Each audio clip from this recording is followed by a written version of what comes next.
सातव्या मुलीची सातवी मुलगी या मालिकेच्या आजच्या भागात आपण पाहणार आहोत.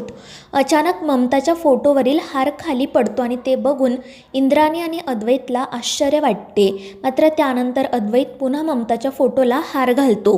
पण इंद्राणी म्हणत असते की हा हार असा अचानक पडण्यामागे नक्कीच काहीतरी कारण असेल. त्यावर अद्वैत विचारतो, पण आत्या यामागे काय कारण असेल? आणि त्यावर इंद्राणी म्हणते की नेत्राला तुझी आई दिसायची ना? त्यावर अद्वैत म्हणतो हो. तर इंद्राणी तिला विचारते, मग ती आत्ता एवढ्यात तुला त्यांच्याबद्दल काही बोलली होती का? त्यावर अद्वैत सांगतो की नाही आत्या, लग्नानंतर नेत्राने मला आईबद्दल काहीच सांगितले नाही.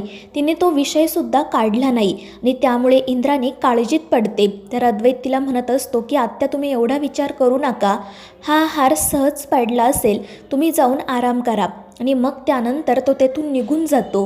मात्र इंद्राणी ममताच्या फोटोकडे बघत म्हणत असते की हा हार असाच नाही पडला, यामागे नक्कीच काहीतरी कारण आहे. आणि मग तीसुद्धा तेथून निघून जाते. तर ममताच्या फोटोवरील तो हार पुन्हा हलू लागतो आणि तिच्या फोटोमध्ये त्रिनयना देवीचं चित्रही उमटतं. तर दुसरीकडे रुपाली आरशामध्ये स्वतःला बघत असते. त्याचवेळी शेखर त्या ठिकाणी येतो. तर ही मुद्दाम त्याला विचारते की शेखर, मी कशी दिसत आहे रे? जास्त जाड तर झाली नाहीये ना? मात्र शेखर तिच्याकडे बघतही नाही आणि तिच्या प्रश्नाचं उत्तरही देत नाही.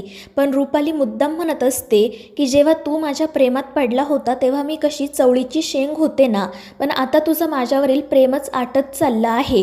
आणि मग त्यानंतर ती हसतच शेखरजवळ जाते आणि त्याचा हात हातात घेत म्हणते की हाच हात तू माझ्यावर उगारला होता ना, आता बघ या हाताची सगळी बोटं मी कशी कापून टाकते. त्यामुळे शेखर घाबरून मागे सरकतो.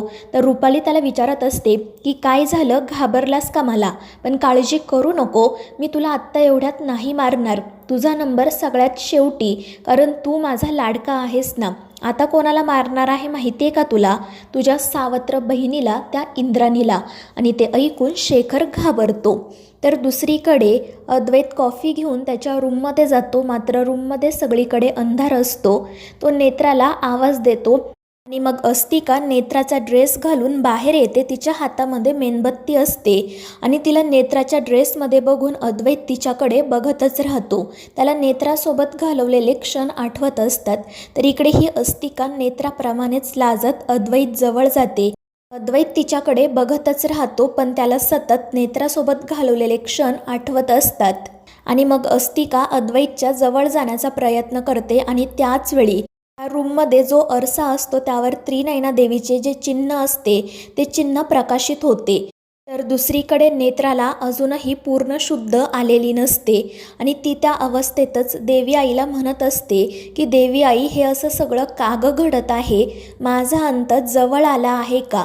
आणि जर माझा अंत होणार असेल तर तो मला मान्य आहे, कारण माझा अंत म्हणजे विरोचकाचाही अंत.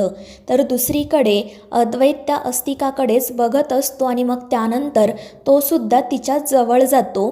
आपण नेत्राचा आहोत हे अद्वैतला भासवण्यासाठी अस्तिका सगळे प्रयत्न करत असते आणि मग त्यामुळे अद्वैतला देखील असंच वाटतं की हीच आपली नेत्रा आहे. त्यामुळे तो देखील तिच्या जवळ जातो. तर दुसरीकडे नेत्रा ज्या पेटीमध्ये असते त्या पेटीला एक छोटीशी खिडकी असते आणि त्या खिडकीमधून अचानक प्रकाश येतो. नेत्राला नेमकं काय होत आहे ते कळत नाही आणि मग ती त्यामधून बाहेर डोकावण्याचा प्रयत्न करत असते. आणि मग त्यावेळी तिला साक्षात त्रिनयना देवी आईचे दर्शन होते. देवी आईच्या दर्शनामुळे नेत्रा धन्य होते. तिच्या डोळ्यातून पाणी येते. ती देवी आईसमोर हात जोडते. तर दुसरीकडे त्याचवेळी अद्वैत आणि अस्तिका एकमेकांच्या जवळ आलेले असतात. मात्र अचानक बाहेर विजांचा कडकडाट होतो. अद्वैतला खूप अस्वस्थ वाटू लागते आणि त्यामुळे तो बाजूला होतो. तर दुसरीकडे त्याच आवाजाने रुपालीला सुद्धा जाग येते. तिला असं वाटत असतं की अस्तिकाने काम पूर्ण केलं आहे. त्यामुळे ती खूप खुश होते आणि हसतच म्हणते की कालवज्रा, तुझं या कलियुगामध्ये स्वागत आहे. तर दुसरीकडे नेत्रा देवी आईच्या दर्शनाने धन्य झालेली असते. इकडे अद्वैतला अचानक अस्वस्थ वाटू लागल्याने तो देखील रूममधून बाहेर येतो. आपल्यासोबत नेमकं काय होत आहे हे त्यालाही कळत नाही आणि मग त्यानंतर तो पुन्हा एकदा ममताच्या फोटोसमोर जाऊन उभा राहतो. तर ती अस्तिकासुद्धा लपूनच त्याला बघत असते. अद्वैत नेमकं काय करतोय यावर ती लक्ष ठेवून असते आणि मग त्यानंतर अद्वैत थोडा वेळ ममताच्या फोटोसमोर उभा राहतो आणि मग तो घरातून बाहेर पडतो. तर अस्तिका पुन्हा तिच्या रूममध्ये जाते. तर इकडे अद्वैत स्टोअर रूममध्ये जातो आणि त्याच ठिकाणी रुपालीने नेत्राला कैद करून ठेवलेले असते. तर दुसरीकडे अस्तिका रुपालीला घडलेला सगळा प्रकार सांगते आणि त्यामुळे रुपाली खूप चिडते. ती अस्तिकाला म्हणत असते की मी तुला सांगितलेलं काम तू पूर्ण का नाही केलं. त्यावेळी अस्तिका सांगते की विरोचका क्षमा असावी, मात्र तुम्ही सांगितल्याप्रमाणे मी सगळं काही केलं होतं, कशाचीही कसर बाकी नव्हती, पण शेवटच्या क्षणी काय झालं मलाच कळलं नाही. त्यावर रुपाली विचारते की नेमकं काय झालं होतं आणि त्यावर अस्तिका त्यावेळी घडलेला प्रकार सांगते की अद्वैत अचानक अस्वस्थ झाला आणि बाजूला सरकला. मी त्याला विचारलं की नेमकं काय झाले, पण तो काहीच बोलला नाही. तो सतत जमिनीकडे बघत होता. त्याला कशाचा तरी आवाज येत होता आणि मग तो जमिनीकडे बघत बघतच बाहेर गेला. त्यावर रुपाली विचारते की नक्की त्याला जमिनीवर काय दिसत होतं. त्यावर अस्तिका म्हणते की ते तर मलाही माहीत नाही, पण असं वाटत होतं की काहीतरी जमिनीवरून रांगत चाललं आहे. आणि हा सगळा प्रकार ऐकून रुपाली खूप वैतागते. नेमकं काय झालं असेल हे तिला कळत नसते आणि मग ती अस्तिकाला विचारते की आता अद्वैत कुठे आहे. अस्तिका सांगते की तो काही वेळ ममताच्या फोटोसमोर उभा होता आणि त्यानंतर घरातून बाहेर पडला. तर रुपाली पुढे काही बोलणार इतक्यात तिला कावळ्यांचा आवाज ऐकू येतो आणि त्या आवाजामुळे रुपाली खूप अस्वस्थ होते. तिला तो आवाज सहनच होत नाही. ती खूप घाबरलेली असते आणि कानांवर हात ठेवून तशीच खाली बसते. तर अस्तिका तिला विचारत असते की विरोचका काय झाले तुम्हाला, पण रुपालीला तिचा आवाजही ऐकू येत नाही. तर दुसरीकडे अद्वैत त्या स्टोअर रूममध्ये जातो. त्या ठिकाणी एक पेटी असते आणि अद्वैत ती पेटी उघडून त्यातील एक खेळणं बाहेर काढतो. ते एक विमान असतं आणि त्याचवेळी नेत्राला सुद्धा जाग येते.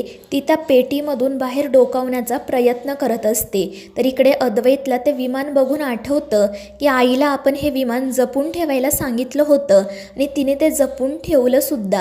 आणि मग त्यानंतर तो ते विमान घेऊन बाहेर जात असतो. तर इकडे नेत्रा अद्वैतला बघते. अद्वैतला बघून तिला खूप आनंद होतो, पण तिच्या तोंडून शब्दही फुटत नसतो. आणि मग त्याचवेळी अद्वैत त्या रूममधून बाहेर जातो. तर मित्रांनो, या मालिकेच्या पुढील भागांच्या अपडेटसाठी आपल्या चॅनेलला सबस्क्राईब करा.